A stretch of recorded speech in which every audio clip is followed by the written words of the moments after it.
नमस्कार। हमारी आज की कहानी का शीर्षक है मुझे तुम्हारा इंतजार है। आओ हम मिलकर इस कहानी का आनंद लेते हैं। रवि को वीरान और डरावनी जगहों पर घूमने का शौक था। जब उसके दोस्त विजय ने बताया कि शहर के बाहर एक पुराना बंगला है जहां लोग जाने से कतराते हैं, तो रवि का रोमांच और भी बढ़ गया। कहा जाता है कि वहां एक आत्मा रहती है जो किसी का इंतजार कर रही है, विजय ने डराते हुए कहा। रवि हंसा। अच्छा, तो फिर हमें जाकर देखना चाहिए कि वह आत्मा किसका इंतजार कर रही है।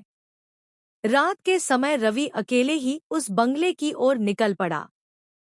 बंगला बहुत पुराना था, दीवारों पर दरारें थी और हर तरफ घास फूस उग आई थी।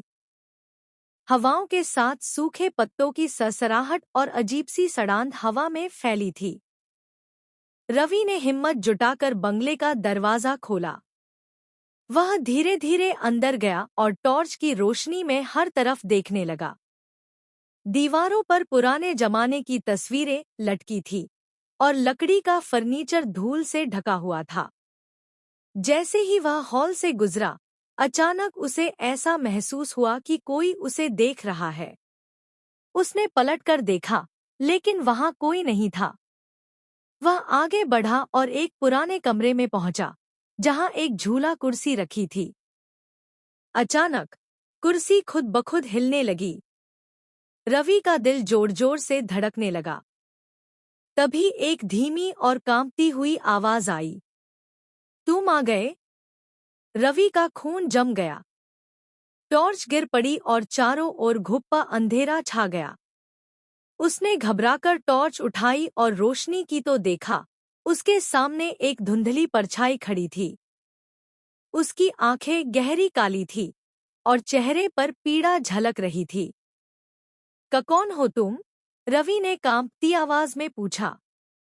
मैं रंजना, भूतनी ने जवाब दिया।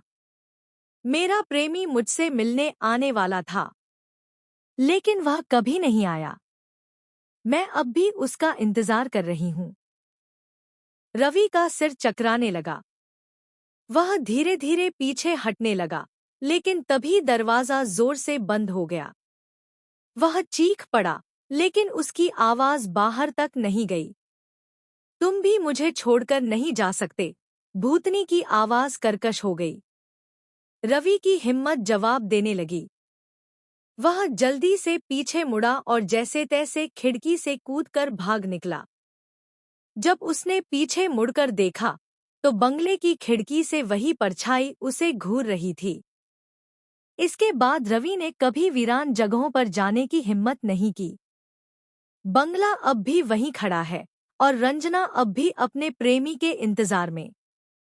आशा है कि आपको ये कहानी पसंद आई होगी। ऐसी और कहानियां सुनने के लिए प्लीज मेरे साथ बने रहें।